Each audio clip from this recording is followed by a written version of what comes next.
Tonight, a premiere like no other. Whoa. I feel like nobody should tell me what I can and can't watch.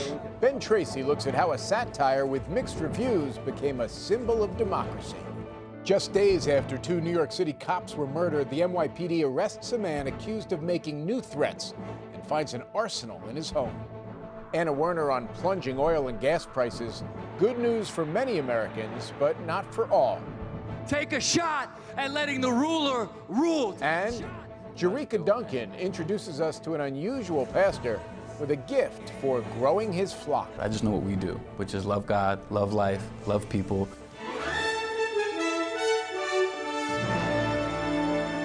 This is the CBS Evening News with Scott Pelley.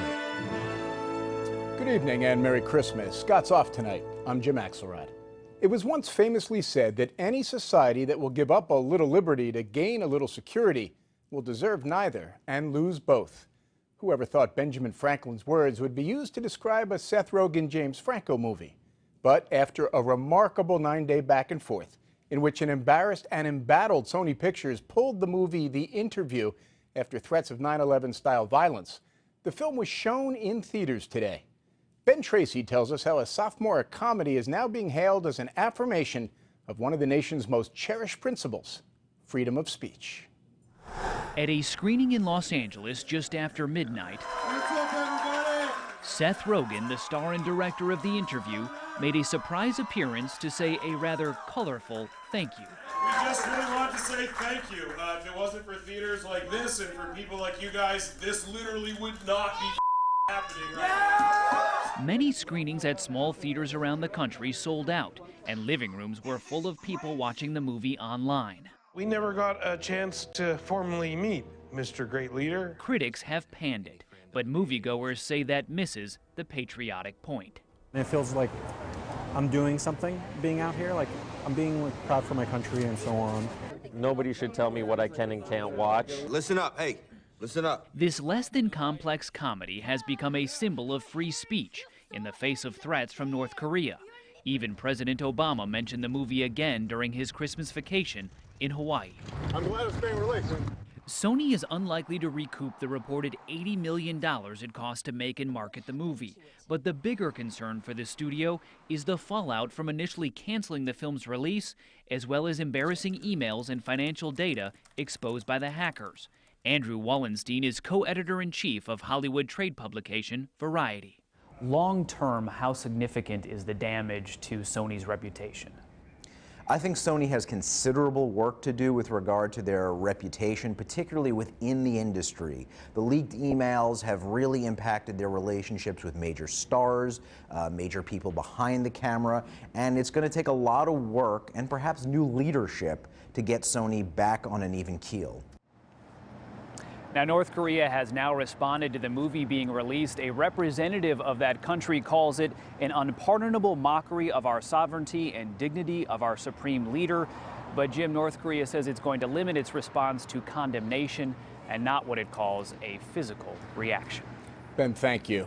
In New York, a man accused of threatening to attack the police is under arrest tonight, and a small arsenal of weapons was allegedly found in his home. This comes as the city prepares to say farewell to 2 murdered NYPD officers. Eureka Duncan is following this story. Eureka?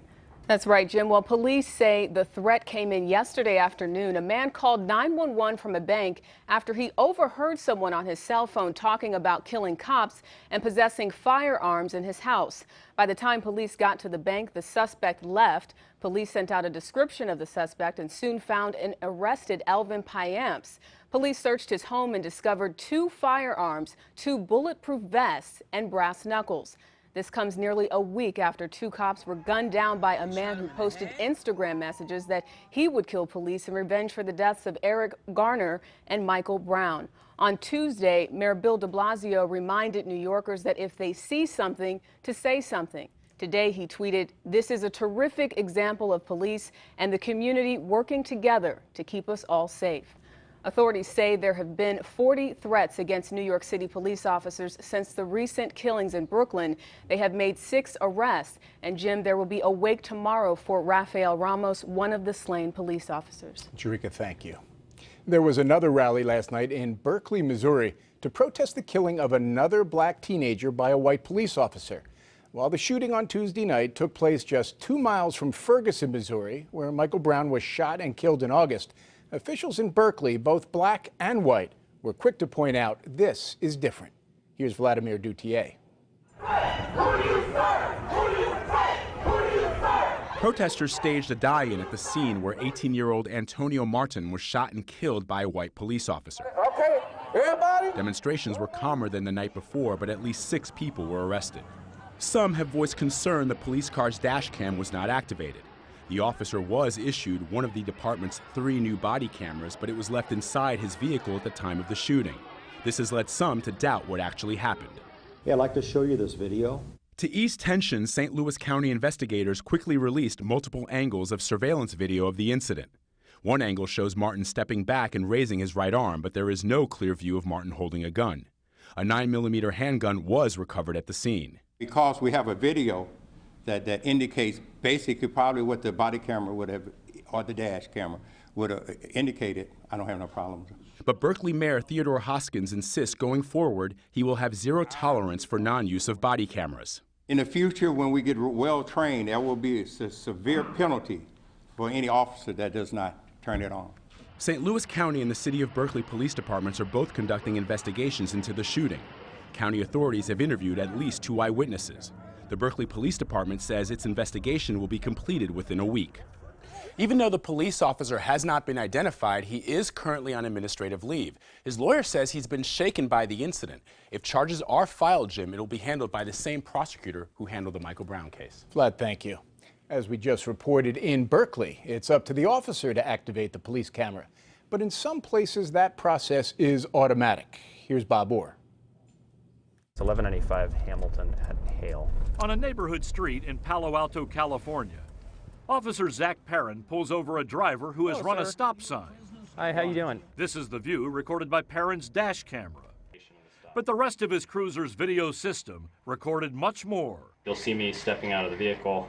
In Palo Alto, every police car is equipped with multiple cameras that provide a panoramic view. We've got now 5 cameras in every regular beat officer's patrol car that captures like a 270-degree field of view around the car. With this screen, this monitors all your cameras. You can isolate the one you want to see? Correct. So we can tap on any one of them and pull those up. One camera points forward. 2 side cameras cover blind spots. A prisoner camera watches the back seat. And then there's the rear camera, which recorded this collision in August. The system captures up to 40 hours of video, which makes it possible for officers to go back in time. You literally might drive right past something that you don't see and later go back and say, hey, that was important. Absolutely. The primary purpose is for us to be able to preserve evidence that we can use in court later. But the video is also about keeping tabs on how officers interact with the public. Dennis Burns is Palo Alto's police chief. Accountability is a big part of this. Sure. Because this holds everybody accountable. Yep. And we hire people for character, and we want them to have character and treat people with dignity and respect. And this really should be kind of secondary to everything else. It's just another tool that we have that shows that we're doing the right thing. Burns has already seen one effect, a drop in complaints against officers. With 5 cameras watching, chances are the real story is being recorded. We get lots of complaints from neighbors. As for that driver he pulled over, Officer Perrin let him off with a warning. All right, sir. Have a good day. Bob Orr, CBS News, Palo Alto, California. Tonight, a lab technician with the Centers for Disease Control and Prevention is being monitored for possible exposure to the Ebola virus. Juliana Goldman reports on the latest mix-up at the lab. The CDC is conducting a review of the latest mistake, in which live Ebola virus may have been sent from one lab to another down the hall, one not equipped to work with the deadly pathogen. The technician who handled the sample was not adequately protected. CDC Director Tom Frieden is promising action, the latest in a string of pledges to upgrade safety. In a statement, he said, no risk to staff is acceptable. For this to happen and put our workers potentially at risk is totally unacceptable. That was Frieden in July. It had just been revealed that CDC workers had accidentally contaminated flu samples with the deadly H5N1 virus, also known as bird flu. And in June, the agency admitted that lab workers may have been exposed to live anthrax after it wasn't properly deactivated. Those samples had even been transferred between labs in Ziploc bags, a breach of protocol. The mishaps prompted congressional hearings, during which Frieden promised, quote, sweeping measures to change the lax safety culture. The CDC put together a panel of outside safety experts and even temporarily shut down some labs. But CBS News chief medical correspondent Dr. John LaPook says the CDC may not have done enough.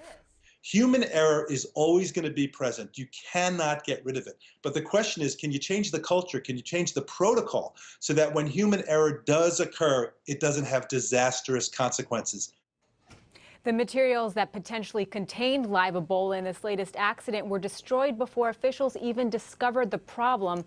The CDC never got to test the actual specimen. So, Jim, we may never know how big a mistake this actually was. Juliana Goldman in our Washington newsroom tonight. Thank you. The Ebola outbreak that originated in West Africa has now grown to more than 19,000 cases and nearly 7,600 deaths. In Sierra Leone, the country hit hardest. The government banned holiday celebrations. On the radio, Christmas concerts were replaced by public health announcements. More now from Deborah Pata.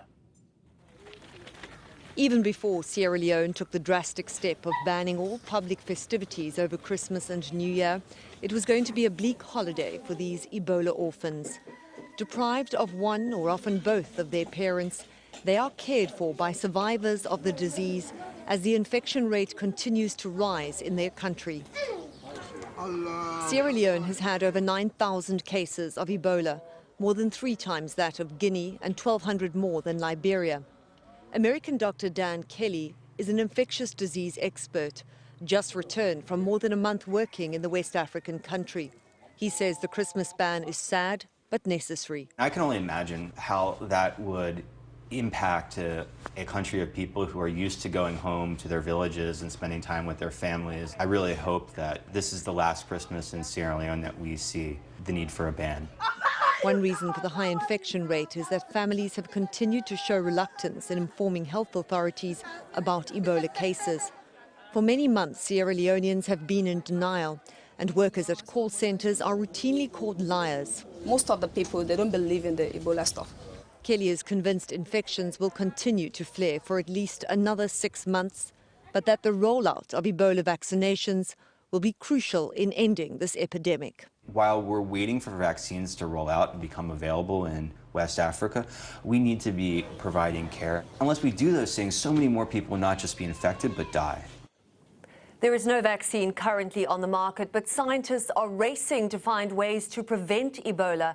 And they've been encouraging science recently, Jim, when the first ever trial of a vaccine in Africa showed promising results. Deborah Pata in our London newsroom tonight. Thank you, Deborah. At the Vatican today, Pope Francis praised the healthcare workers helping Ebola victims during his Christmas Day address. But he also said, quote, there are so many tears this Christmas. He expressed his anguish for children who are sold into slavery or forced to become soldiers and reflected on the plight of refugees and victims of religious persecution.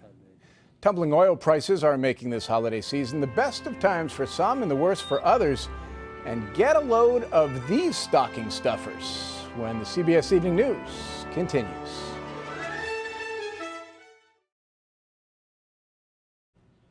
Oil prices are going in one direction lately, down. Crude is below $56 a barrel after dropping $1.28 yesterday. Gasoline now averages $2.33 a gallon. For some, that is quite a holiday gift, but not everyone's celebrating. Here's Anna Werner. I don't know, we're going this way, I think. Rockefeller Center's this way. For the Albano family, a drop in oil prices made a trip to New York for Christmas possible. That's perfect. I think we have a greater expense budget now to come into the city, something that I really wanted to expose my 11-year-old to. But for people whose jobs depend on oil production, the talk is of layoffs and tough times ahead. In Seminole, Oklahoma, Brian Adams runs a sandwich shop where sales have already dropped 30%. Most every check in this town, one way or another, is affected by the oil economy. Local oil company owner Melvin Moran says at just under $60 a barrel, most of his wells will not be profitable. Every day lately, the price has been dropping. It seems like it's a free fall, and we're hoping the floor will come soon, and we're hoping that the price will come back up. Bernard Weinstein is an energy expert at Southern Methodist University. When you see a 40% drop in price in a relatively short period of time, and at the same time you see a global economy that's pretty sluggish, where the demand for oil is not growing nearly as fast as the supply of oil, yeah, everybody's going to be hurt. But consumers are feeling the benefits of cheaper oil. Gasoline makes up about 5% of household spending. The money the Albanos saved allowed them to visit the city and buy their son an Xbox. Honestly, it would have been fine if I didn't get the rest of my presents. Just being here with my family is a great one. Regular unleaded at this gas station is now $1.99 a gallon. Now, if forecasts hold, the average household could see its gas costs sink next year to under $2,000 for the year. That'd be the first time, Jim, since 2009. Anna Werner reporting for us from Dallas, Texas. Thank you, Anna. Former President George H.W. Bush is spending Christmas in a Houston hospital 2 days after he was admitted for shortness of breath. In a statement, the Bush family said the former president, quote, had another terrific day and is in great spirits. His wife Barbara and son Neil visited today.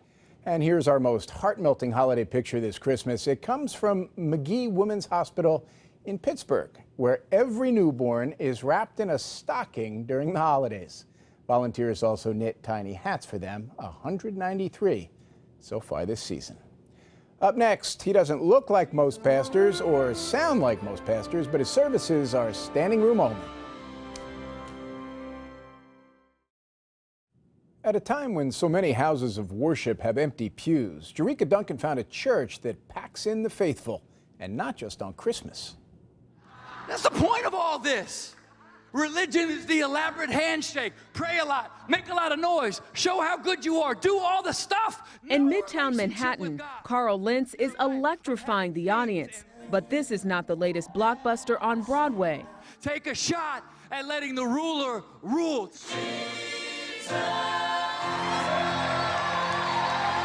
This is Hillsong Church, and Lentz, the 35-year-old husband and father of 3, is not your average pastor. You preach anywhere from 6 to 7 sermons on Sunday. Is it tiring? Yeah, it's tiring, but you're also getting refreshed because you're doing what you were born to do. Young people are drawn to Hillsong's music. The church has its own record label that sold 16 million albums worldwide and earns $100 million a year. Every week, in 12 countries, 75,000 faithful fill Hillsong churches. 10 million people follow Hillsong on social media. We're conscious of culture. That's the thing. So I think our music, it's eye-opening to people. Go, wow, I didn't know churches could do stuff like that, which is sad, but that's the truth. I think that's why it opens so many doors. We had a passion and a heart to do something significant in the North. Senior pastor Brian Houston founded Hillsong 30 years ago. While the concert-like atmosphere differs from a traditional Christian church, its core values are conservative. We're Bible-believing Christians, and so we don't want to turn our back on the Bible at all. We just want to see the Bible connect with people. Women can serve any role in the church. Openly gay couples are welcome, but Hillsong does not support same-sex marriage. Why don't you agree with same-sex marriage? Well, I think the Bible is clear, and so ultimately we are dependent on the Word of God, which are the Scriptures, and so that's the stand we take. It's not that we're against anything, it's what we're for what the Bible says. So I have the right to have my belief just like you have the right to have your belief. I just know what we do, which is love God, love life, love people, have church the way we have it, and let the chips fall where they may. Welcome home signs remind worshipers they're part of a family, and by making faith fresh, Hillsong believes this crowd will continue to embrace its Christian message. Jerika Duncan, CBS News, New York. And that's the CBS Evening News. For Scott Pelley, I'm Jim Axelrod in New York. And for all of us here at CBS News, Merry Christmas and good night.